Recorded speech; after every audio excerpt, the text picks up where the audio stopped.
Tubarões, os predadores mais perigosos e temidos do oceano.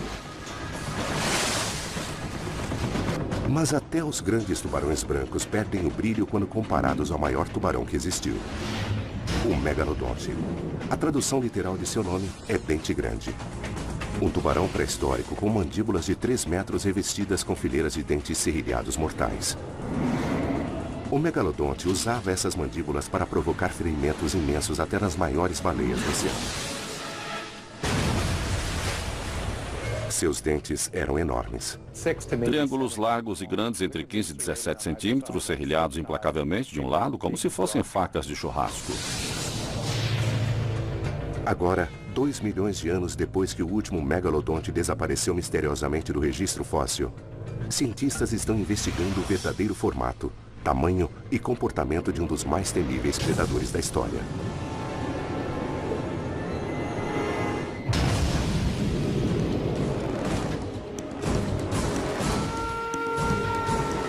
Predadores pré-históricos, megalodonte. A água do mar cobre quase 70% da superfície da Terra. Foi aqui que a vida em nosso planeta começou. E algumas dessas primeiras criaturas submarinas foram os grandes peixes predadores. Lulas gigantes, raias, baleias com dentes e outros predadores perigosos há muito tempo rondam o oceano. E 300 milhões antes do Tiranossauro Rex dar sua primeira dentada, um predador supremo cruzava as profundezas do mar. O tubarão.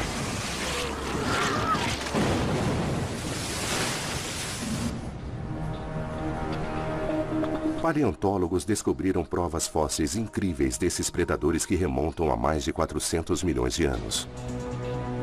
As características biológicas desses tubarões se mantiveram incrivelmente estáveis durante todo esse tempo. Se olharmos para um tubarão de, digamos, 350 milhões de anos atrás, não teremos dificuldade em identificá-lo como sendo um tubarão. Pode haver algumas diferenças em relação à aparência convencional de um tubarão atual, mas não vamos errar. Saberemos imediatamente que estamos vendo um tubarão. Embora vários desses tubarões pré-históricos estejam extintos, o grande tubarão branco que ainda cruza o oceano atualmente sobrevive há mais de 10 milhões de anos.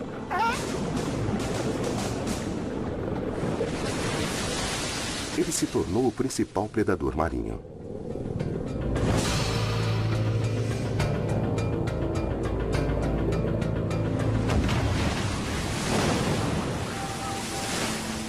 Mas o tubarão branco perde o brilho quando comparado a outro tubarão gigantesco que dominou os 7 mares e a todos os outros predadores do mar. O megalodonte. Traduzido literalmente, seu nome quer dizer dente grande. O megalodonte era um enorme tubarão fóssil que viveu entre cerca de 25 milhões de anos atrás até cerca de 2 milhões de anos atrás. O maior tubarão predatório do oceano que temos conhecimento a partir de registros fósseis. Um predador fantástico, imenso e enorme que o oceano jamais tinha visto antes ou desde então.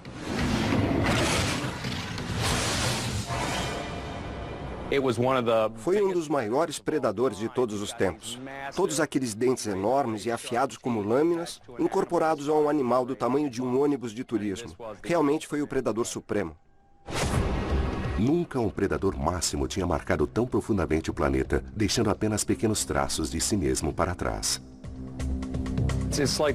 É como se fosse uma excelente história de detetive. Não sabíamos exatamente como era o megalodonte. Só podemos supor como ele era e como matava. Para conseguir solucionar esse mistério, os cientistas precisam de provas fósseis.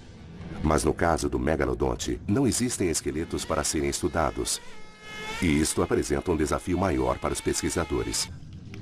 Todas as criaturas, no mar ou na terra, começam a se decompor assim que morrem. Para aquelas que têm esqueleto, dentro de um curto espaço de tempo, só o que sobra são os ossos. Mas quando se trata do megalodonte, existe um obstáculo.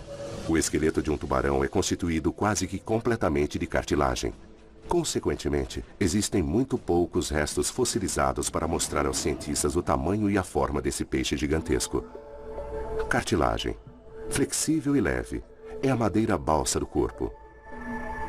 Mas exposto à água salgada, areia e principalmente às bactérias, o esqueleto do megalodonte tem pouco poder de resistência. A cartilagem é este material amarelo acastanhado. É o componente flexível de um esqueleto cartilaginoso. Dá para ver os pequenos prismas que agregam sustentação estrutural e rigidez à cartilagem flexível. E é isso que dá ao esqueleto sua força. Entretanto, já que esses pequenos prismas de cartilagem são mantidos juntos através de fibras orgânicas, depois que o tubarão morre, essas fibras orgânicas começam a se decompor. Em semanas, a cartilagem do tubarão se separa e desaparece.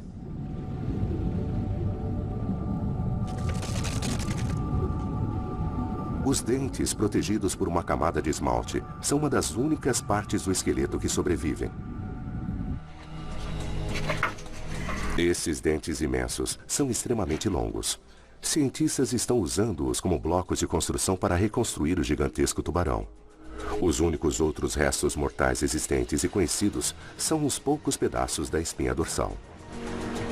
Os penhascos de Calvert, ao longo de Chesapeake Bay, na área de Maryland, são um local famoso pelas descobertas de fósseis de tubarões pré-históricos. O Dr. Stephen Godfrey pesquisa fósseis aqui há mais de 10 anos. Durante esse tempo todo, ele nunca encontrou um só dente de megalodonte. Ah, sim, muito bom, a maré está baixa. Ao lado do Dr. Bretton Kent, Godfrey vasculha a área em busca de pistas de fósseis. Aqui temos um dente de tubarão, um pequeno. Tem alguns ossos bem aqui. Este parece ser de um tubarão de cerca de 3,5 metros. Está faltando a raiz. Só tem a coroa. Venha ver isto. Depois de alguns minutos vasculhando a face desse penhasco, o Dr. Godfrey descobre algo a cerca de 1 metro na parede. Isto nunca aconteceu comigo antes. Um megalodonte grande? Não é muito grande, mas está em boas condições e está guardado aí. Isso é muito legal. Dá para ver o serrilhado nele. É original. Veja só. Veja só. Veja só. Maravilhoso. Inacreditavelmente, no primeiro dia em que começa a filmar sua busca por fósseis, Godfrey extrai da parede do penhasco um dente raro de megalodonte com 10 ou 12 milhões de anos. Uma lateral superior boa. Excelentes condições. Não há nada melhor do que isso. Veja só, é lindo. Maravilhoso. Muito bom. Uma das coisas interessantes deste dente é que, se você olhar na ponta, existe uma fratura por compressão nela. Fraturas por compressão acontecem quando o dente morde verticalmente e atinge algo duro, tipo um osso, e ele então moe a ponta esfarelando-a. E fraturas de compressão são muito comuns em dentes de megalodontes. As fraturas de compressão e outros acidentes violentos com mordidas às presas resultaram em adaptações únicas nos tubarões nos últimos 400 milhões de anos. A substituição de dentes constante e vitalícia. Durante seus 25 anos de vida, aproximadamente 20 mil dentes vão nascer para um tubarão. Outros predadores, como os crocodilos, também trocam os dentes, mas uma produção tão grande assim durante uma vida inteira é uma característica única dos tubarões. A boca e gengivas do tubarão contêm uma esteira transportadora sem fim para a reposição dos dentes bem abaixo e acima da linha da gengiva, esperando para dar um salto à frente e assumir o seu lugar na fileira da frente de dentes. Esses dentes de megalodonte podem desencadear uma quantidade tremenda de informações sobre esta criatura. Depois que você encontra um dente de megalodonte, o resto é moleza. Ganhamos o dia. Com o aumento na quantidade de dentes encontrados nas coleções de museus pelo mundo, o interesse pelo megalodonte cresceu nos últimos séculos. Em 1909, ictiólogos e paleontólogos do Museu de História Natural em Nova York trabalharam com uma dedicação para construir o que eles achavam ser a grandiosa mandíbula do megalodonte. A mandíbula construída causou furor, mostrando uma coleção de dentes afiados e asquerosos dispostos em uma boca aberta de 3 metros de altura. Mas eles cometeram alguns erros importantes nessa reconstrução que paleontólogos continuam a corrigir e a refinar ainda hoje. O zoólogo e colecionador de tubarões Dr. Gordon Hubel estuda dentes e mandíbulas de tubarões há 4 décadas. No início do século XX, quando reconstruíram aquela mandíbula de megalodonte, além de terem problemas com a fixação dos dentes na mandíbula, não conheciam a fórmula dental. Não conheciam a organização dental do megalodonte. Então os dentes foram colocados meio que ao acaso. Ao construírem o modelo, os cientistas parecem ter escolhido os maiores dentes disponíveis no depósito de fósseis ao redor do mundo. E as dimensões refletiram isso. A mandíbula era enorme. O trabalho de 1909 acabou levantando questões. Todos os dentes vão da frente para o fundo e precisam ser tão grandes. E depois, havia o número de dentes na mandíbula. Parecia excessivo. Essa versão do megalodonte tinha mais dentes que o moderno tubarão branco. Essas dúvidas abasteceram um debate ainda maior. Será que o tubarão branco moderno é o melhor parâmetro para comparar tamanho e forma do megalodonte? Qual é a relação do parentesco dessas criaturas das profundezas? Ryan Johnson estuda pessoalmente os grandes tubarões brancos bem de perto nas águas da África do Sul.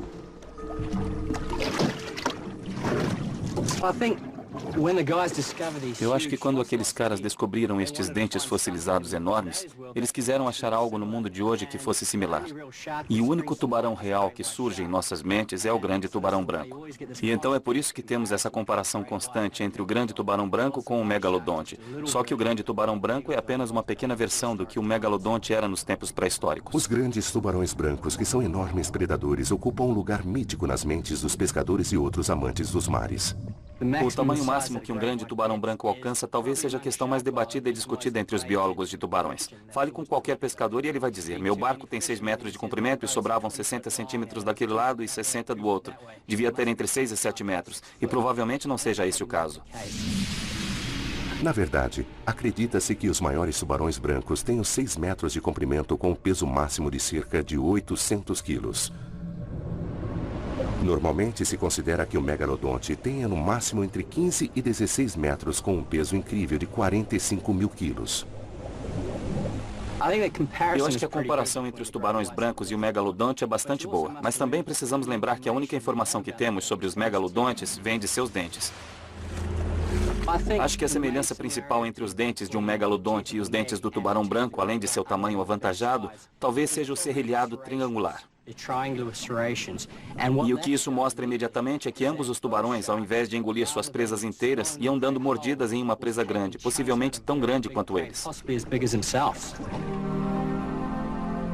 Em 1988, o cientista Gordon Hubble recebeu uma ligação de um colega colecionador de fósseis falando sobre a descoberta de uma mina de fosfato na Flórida. Larry Martin tinha descoberto um conjunto de 95 dentes de um megalodonte. Este conjunto se tornou o santo graal da pesquisa sobre megalodontes. Eles revelaram parte do mistério que rodeia esta criatura impressionante.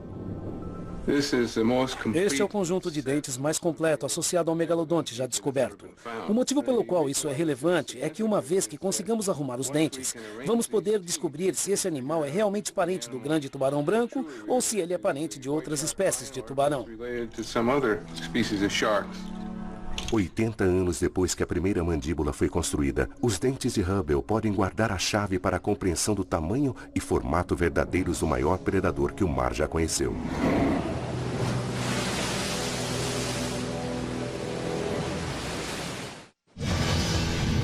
Megalodonte, um predador feroz que cruzou os mares durante 20 milhões de anos e só o que sobrou dele foram dentes e algumas poucas vértebras dispersas. Em 1988, Gordon Hubble ajudou a identificar a mais completa coleção de dentes de megalodonte. Mas como esses dentes se acomodavam todos juntos dentro da mandíbula do tubarão, Hubble estava confuso. Foram cerca de 10 anos de frustração, porque não sabíamos na época qual era a fórmula dental de um megalodonte. E então, cada vez que um cientista nos visitava, ou qualquer pessoa que quisesse ver os dentes, nós o convidávamos a arrumar os dentes da maneira que eles achavam que fossem dispostos na boca.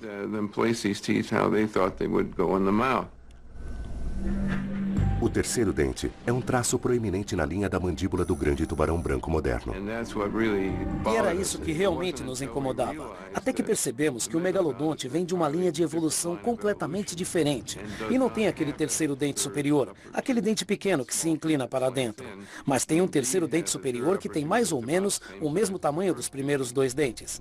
Quando descobrimos isso, tudo se encaixou direito.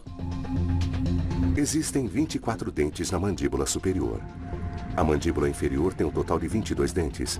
Atrás dos 46 dentes na fileira da frente, aproximadamente 200 dentes extras aguardam enfileirados uma chance de se projetarem para a frente e assumirem seu lugar no campo de batalha predador.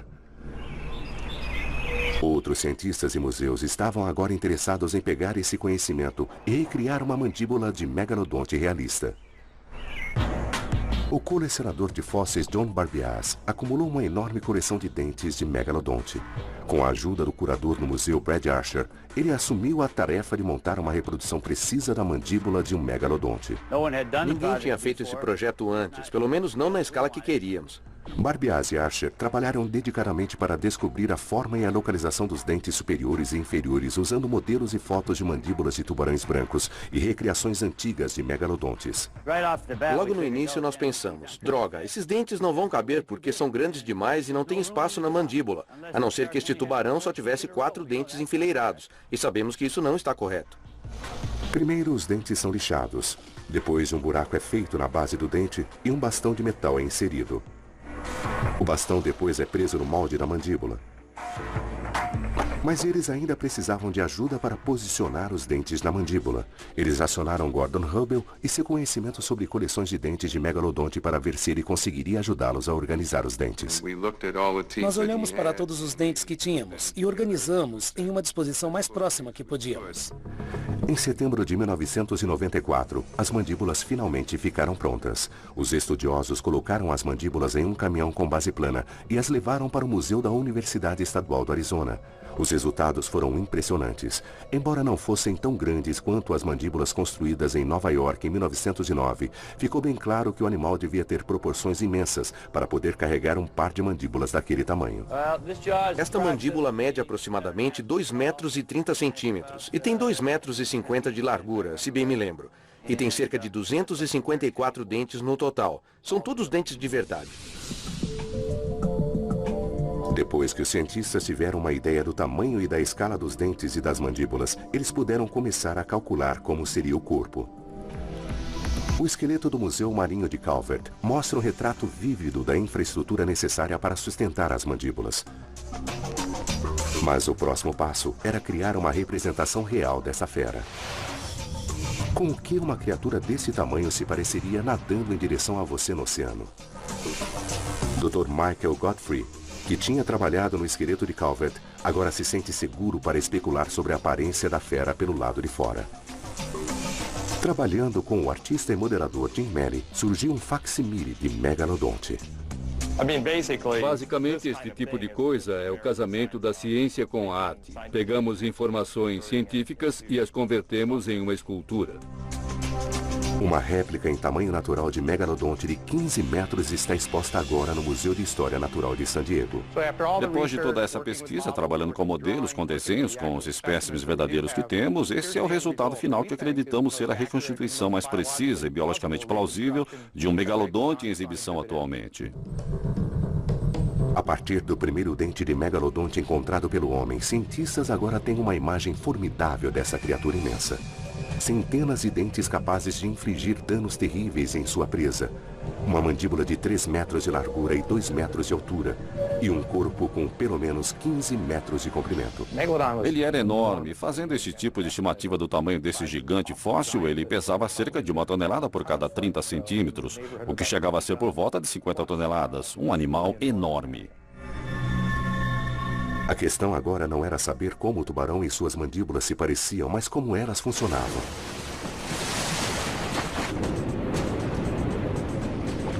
Cientistas, às vezes, analisam a mordida e o comportamento agressivo do grande tubarão branco moderno para tentar entender como o megalodonte se comportava. Considera-se que ambos os tubarões usam o mesmo movimento de investir e serrar para abrir buracos em suas presas durante um ataque. Uma expedição com Ryle Johnson às águas infestadas de tubarões perto de Mossel Bay, na África do Sul, nos dá uma rara imagem de seu comportamento. Olha aquele lá. Fígado de peixe fresco é uma boa isca para tubarões. Não demora muito até o primeiro ataque. Lá vamos nós? Lá vamos nós. A gente segura e o bicho começa a sacudir a cabeça. Lá vai ele. Sacode. Sacode.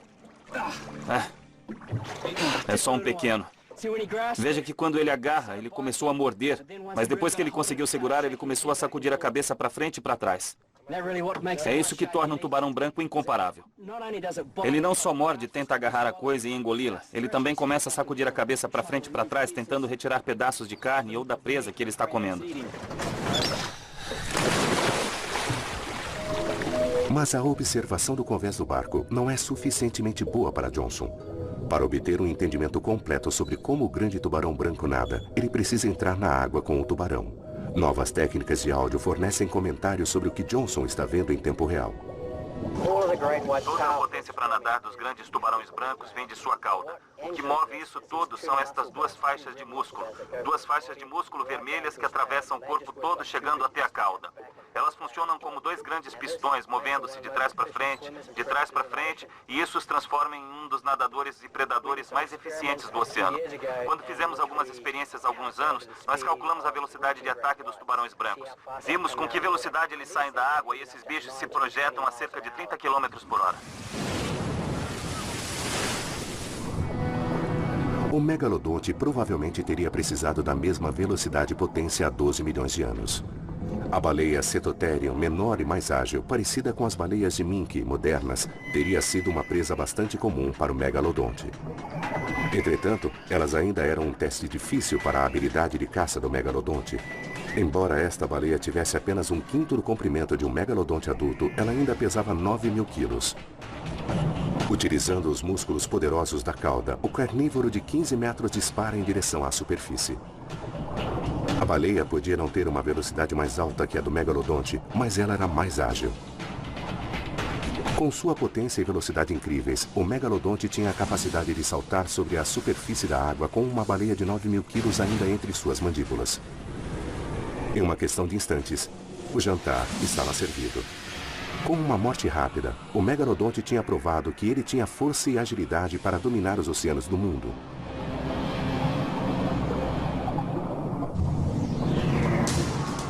O megalodonte dominou os oceanos por quase 20 milhões de anos. Mas até os predadores do primeiro escalão precisavam manter sua linhagem passando de geração em geração.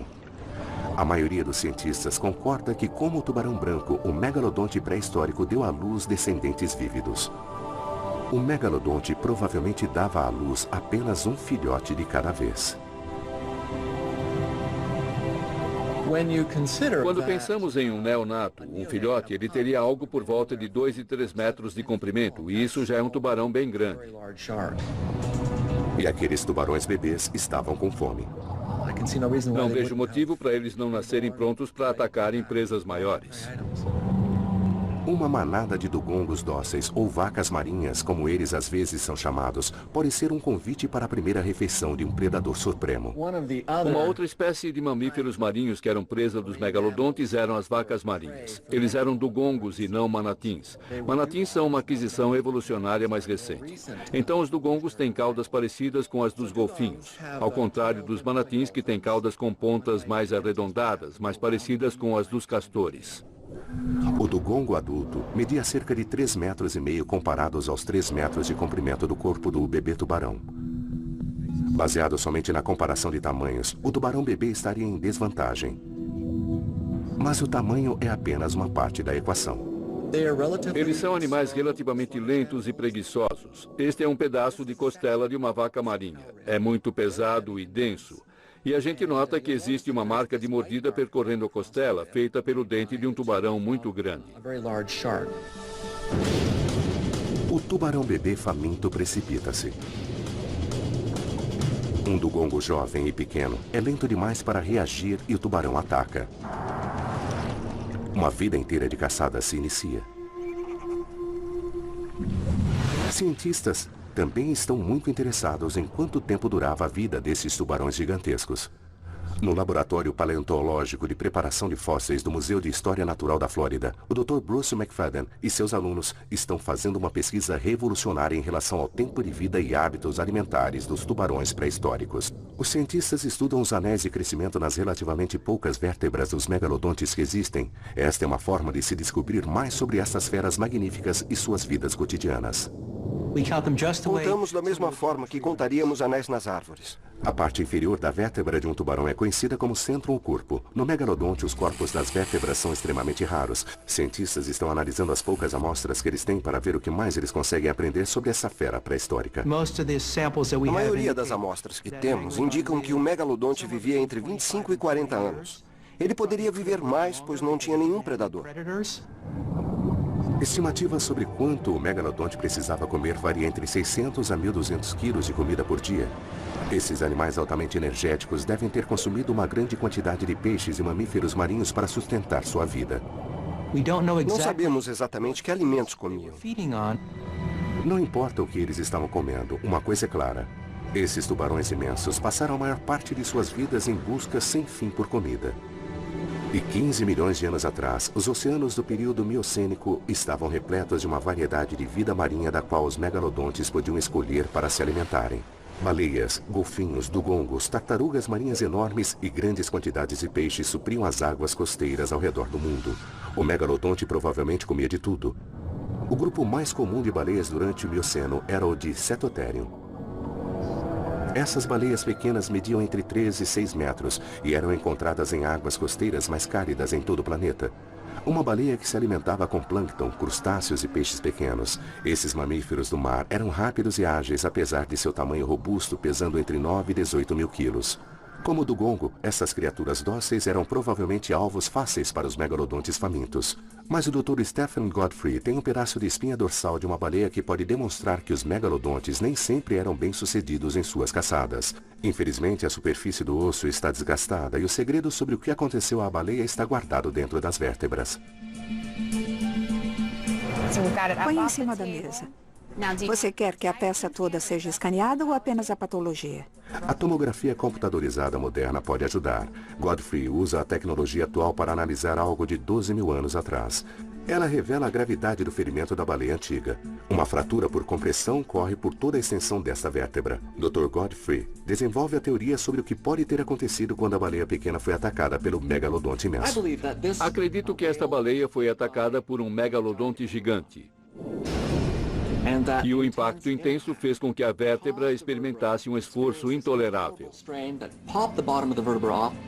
Isso fez com que a vértebra saísse do lugar, viesse para frente, e a cicatriz que temos aqui é a prova de que, apesar da intensidade do impacto, ela sobreviveu. Esta é a história da chance que o megalodonte perdeu de capturar uma presa e a luta de uma baleia para se safar. Talvez dessa vez, quando o megalodonte à espreita olhou para a superfície da água, ele viu um grupo de 3 baleias nadando. Adultas com 6 metros aproximadamente, pesando 18 mil quilos. O megalodonte se posiciona embaixo das baleias para emboscá-las.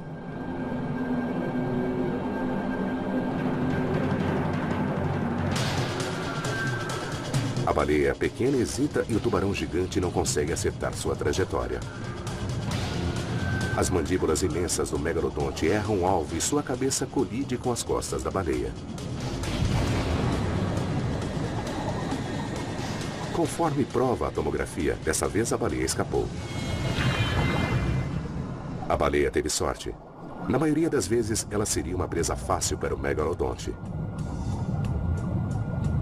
Mas 20 milhões de anos atrás, havia outro mamífero marinho cuja agressividade poderia ser comparada à do megalodonte. Este é o crânio de uma baleia antiga conhecida como Squalodon. E esses animais conseguiam ecolocalizarem-se e eram os predadores supremos de seu tempo. A Squalodon deve ter sido uma adversária formidável. Essas baleias com dentes enormes não eram tão grandes quanto os megalodontes, mas tinham um bom tamanho, entre 7,5 metros e 9 metros. Seria um bom tamanho para uma Squalodon. A Squalodon era um predador supremo, como as rápidas orcas atuais. Se quisermos interpretar qualquer comportamento de um animal extinto, temos que analisar os animais modernos. No caso das Squalodons, analisaríamos as baleias assassinas modernas. Sabe-se que as baleias atacam tubarões. Não é uma rua de uma só mão, onde só os tubarões atacam as baleias. Sábados. Uma Squalodon com um comprimento máximo de 9 metros não conseguiria dar conta de um megalodonte de 15 metros sozinha, mas ela lutaria. Se um megalodonte localizasse uma Squalodon, ele não hesitaria em atacar. Cientistas acreditam que esses mamíferos marinhos deviam viajar em grupos. A Squalodon, sendo uma baleia com dentes, deveria ser um animal muito inteligente. O megalodonte, nem tanto. A capacidade de raciocínio mais alta nos tubarões não era tão desenvolvida quanto a que encontramos nos mamíferos marinhos.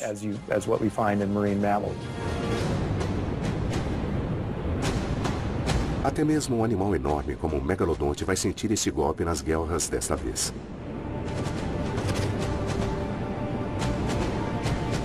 Ele está em menor número.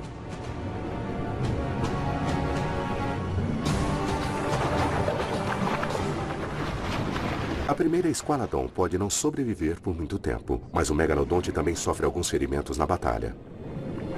Nem todos os ataques foram bem-sucedidos, assim como todos os predadores. Apenas uma certa porcentagem de seus ataques resultam na morte da presa, que eles consomem depois.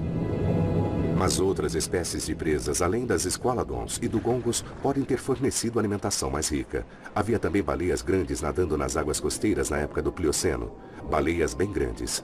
E quando o megalodonte queria um jantar com 3 pratos, ele devia ir atrás de uma fera maior que ele mesmo.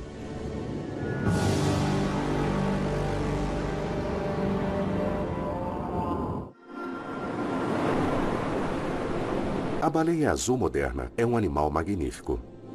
Raramente fotografada e normalmente vista por acidente, este mamífero marinho imenso é um lembrete alarmante da majestade impressionante de algumas das criaturas mais arredias dos mares.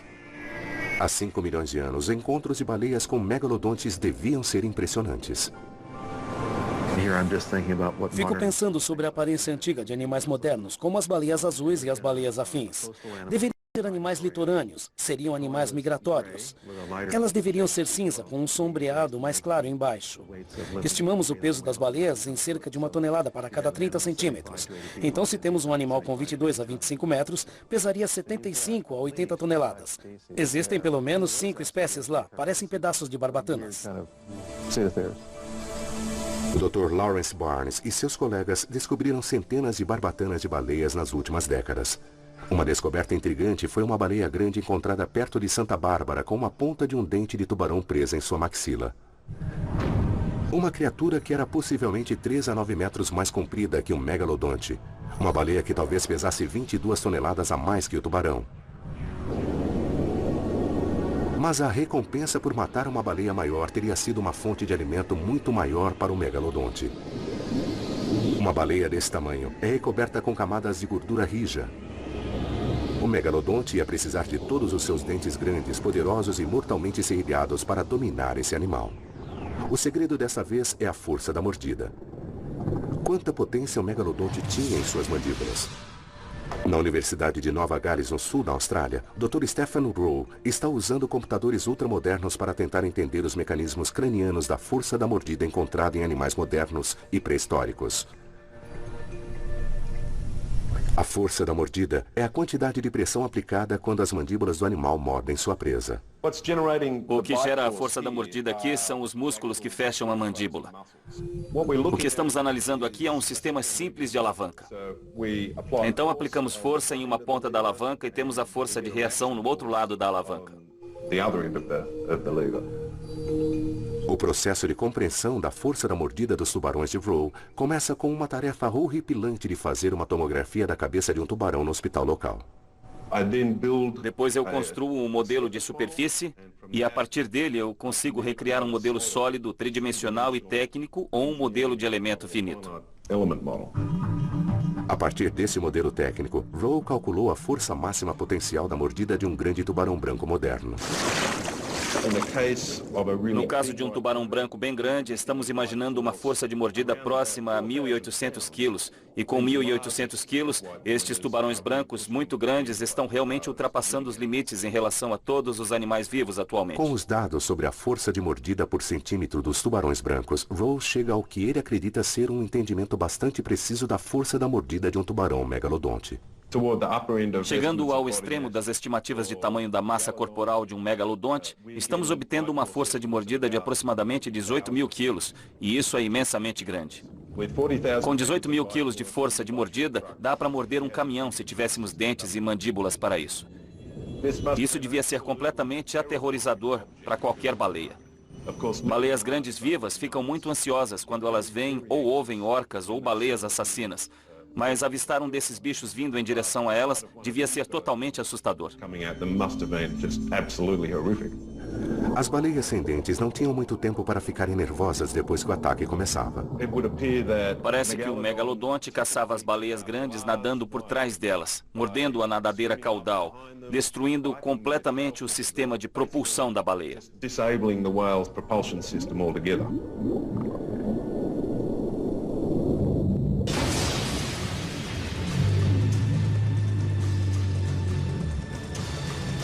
Isto é morte certa para a baleia, já que ela vai sangrar pela ruptura feita em sua artéria. Mas sem mãos para segurar sua presa enorme, como o megalodonte evita que uma baleia de 68.000 quilos fuja depois de uma mordida na barriga ou na garganta? Na Universidade Estadual de Wright, em Ohio, o paleontólogo Chuck Ciampaglia montou uma experiência que demonstra o potencial mortal de um megalodonte durante o ataque a uma presa gigantesca. Um molde de gel com alta densidade vai simular a carne da baleia. A parte central da demonstração é o conjunto de mandíbulas mecânicas de megalodonte que ele acha que vai simular o movimento único da mandíbula na boca do tubarão.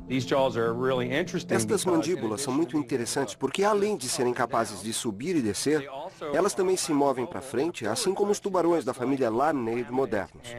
E o megalodonte talvez fosse assim também. As mandíbulas de metal estão presas na mesa e, ao invés de fazer a mandíbula atacar o molde, a mordida é produzida fazendo com que o molde assuma sua posição dentro da boca. O tubarão usa seus dentes inferiores para iniciar o ataque e manter a vítima no lugar. Podemos ver os dentes inferiores enterrados cerca de 7,5 centímetros na carne. Isso está segurando a carne e agora os dentes superiores vão fazer a sua mordida. A mandíbula superior morde a presa com seus dentes poderosos e serrilhados. Nesse ponto, o megalodonte começaria a sacudir a cabeça para frente e para trás até firmar a mordida. A mandíbula inferior continua a penetrar na carne de gel, enquanto que a mandíbula superior, única com sua habilidade de se mover independentemente do resto do crânio, vai dando mordida atrás de mordida, puxando a carne para dentro da boca, enquanto vai se alimentando. Criamos ferimentos enormes em nossa presa. Podemos ver que os dentes fizeram grandes marcas de goiva e separam quase a metade da carne. Agora, se isso fosse com um tubarão de verdade, este pedaço de carne provavelmente se esticaria em ambas as direções em cerca de 1,20 m por causa do tamanho das mandíbulas. E teríamos provavelmente uns 40 dentes dentro da carne. As mandíbulas mecânicas não deixam dúvidas sobre a poderosa combinação entre a força da mordida e o poder de corte que o megalodonte usava em presas como a baleia de Santa Bárbara. Em poucos minutos, a baleia se torna apenas uma carcaça saborosa flutuando no sul da costa da Califórnia. O megalodonte encontrou comida para mais um dia, uma grande refeição. Mas infelizmente para o megalodonte, durante a época do Plioceno, as temperaturas do oceano começaram a baixar. O número de espécies de baleias também diminuiu. O reinado do megalodonte como o maior e supremo predador do mar estava provavelmente chegando ao fim. O megalodonte desapareceu dos registros fósseis durante a época do Pleistoceno, há cerca de 1.800.000 anos. Cientistas não sabem por que o período no topo da lista dos predadores supremos dessa máquina mortífera eficiente chegou ao fim. A extinção é sempre algo que fascina as pessoas. Nós queremos saber não só como as coisas vivem, nós queremos saber por que elas morrem e por que não estão mais entre nós. A suposição é sempre de que a extinção é de alguma forma culpa do animal ou das espécies que se extinguem, ou é porque ela estava mal adaptada ou por um fato negativo. Mas nem sempre esse é o caso. Sem dúvida nenhuma, as espécies querem perpetuar a sua existência. Os paleontólogos não sabem o que acabou com os tubarões. Será que outro predador supremo, como a baleia assassina, acabou com o megalodonte? Outra possibilidade intrigante é a mudança no clima. Entre 6 e 1.800.000 anos atrás, quando os dentes de megalodonte desapareceram do registro fóssil, os cientistas notaram um esfriamento nas temperaturas do oceano. Isto pode ter afetado um tubarão acostumado a nadar em águas mais quentes.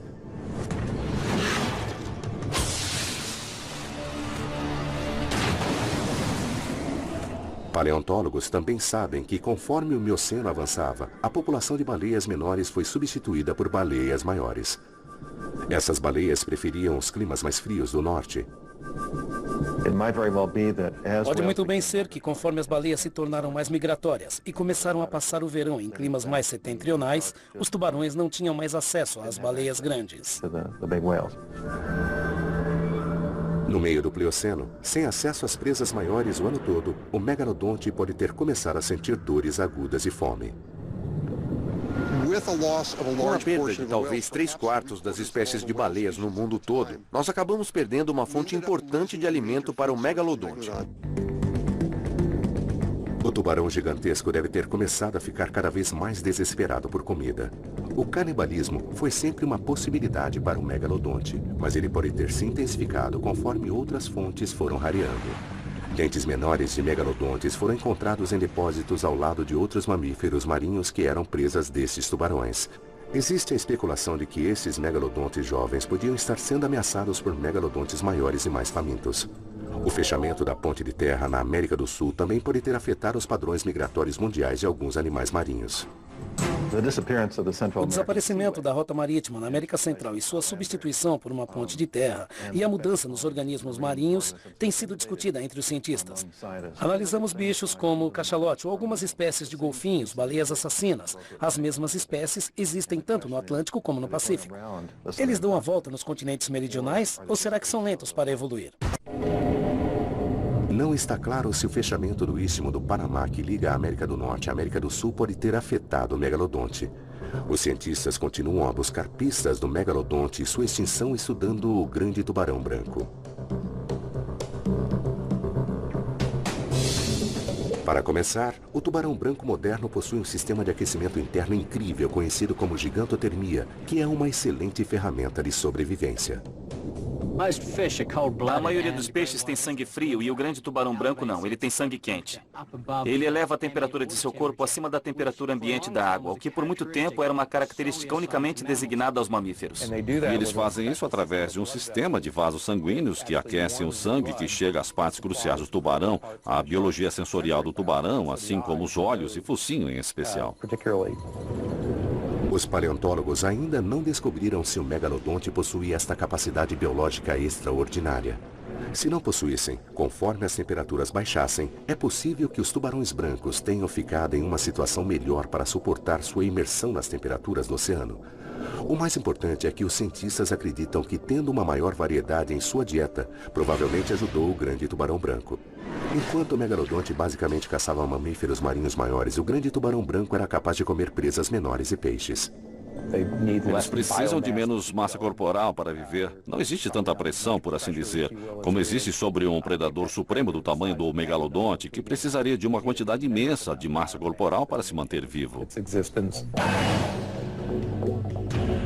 Em essência, ao contrário do grande tubarão branco, o megalodonte pode ter exaurido sua fonte de alimento, o que provocou sua extinção. O grande tubarão branco era com certeza um animal melhor adaptado e, como resultado, ele prospera nos oceanos do mundo até hoje. Mas a questão sobre se esses dois tubarões magníficos são ou não parentes continua a interessar os cientistas. O paleontólogo Chuck Sempalha e outros especialistas insistem que há pouca relação direta entre o megalodonte e o grande tubarão branco. Segundo Sempalha, a tecnologia da computação avançada destaca as diferenças entre os dois animais. Uma das coisas que eu gostaria de ver resolvida é que pudéssemos chamar o megalodonte de Carcharoles megalodon. Mudar o nome, separando-o do grande tubarão branco, e vamos seguir em frente com isso. O dente do tubarão branco e o do megalodonte têm algumas características em comum. São triangulares e serrilhados.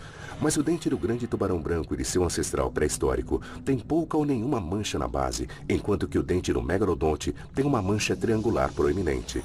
A imagem aumentada do dente do grande tubarão branco atingindo o mesmo tamanho do dente de megalodonte revela que com o mesmo comprimento, o dente do fóssil do tubarão branco é perceptivelmente mais fino e mais delgado que o dente de megalodonte. Vou fazer o inverso aqui. Vou mostrar a você um megalodonte bem pequeno, mais ou menos do tamanho deste tubarão branco. Dá para ver que o megalodonte não parece igual. De novo, as densidades do serrilhado são diferentes. Este dente é diferente do dente do tubarão branco, não importa o que façamos. A equipe comparou a dentição do grande tubarão branco moderno com do extinto tubarão mako e do megalodonte. O que descobrimos com certeza é que não importa se analisássemos a raiz, a lâmina ou o dente inteiro do extinto tubarão mako e do tubarão branco. Eles sempre se pareciam em todas as posições, enquanto que o do megalodonte não. O megalodonte e o grande tubarão branco não são parentes. O megalodonte não é o grande tubarão branco extinto e todas as provas científicas apontam para isso. Ou será que é? Analisando a primeira recriação de mandíbula de 1909, existem cientistas que insistem que o grande tubarão branco é um parente próximo do megalodonte. A prova cabal? Uma rara vértebra fossilizada de megalodonte. A anatomia da espinha dorsal sugere que o megalodonte e os tubarões brancos são parentes muito próximos. Esses pesquisadores estão se voltando para o estudo dos corpos das vértebras do megalodonte para sustentar sua teoria. Eu acho que a vértebra ou os corpos vertebrais nos fornecem pistas muito importantes e elas precisam ser estudadas com cuidado. Mas os corpos vertebrais do megalodonte não são comuns. Durante os 16 ou 17 milhões de anos que ele viveu na Terra, provavelmente temos na ordem de 1 a 2 dúzias de corpos vertebrais de megalodonte preservados. Ainda vai demorar até que os cientistas consigam recolher dados mais completos nessa área. Talvez a informação guardada dentro dos corpos vertebrais possam finalmente responder à questão sobre se a herança do megalodonte sobrevive no grande tubarão branco. Em um ponto, todos concordam. Ainda existe muito mais a aprender sobre a constituição física e o comportamento do megalodonte. Mas uma coisa é certa, a combinação única do tamanho físico, formato do dente, força da mandíbula e apetite criaram um animal único nos 400 milhões de anos de história dos tubarões. O dente grande ainda é o rei supremo do mar. Versão Marshmallow São Paulo.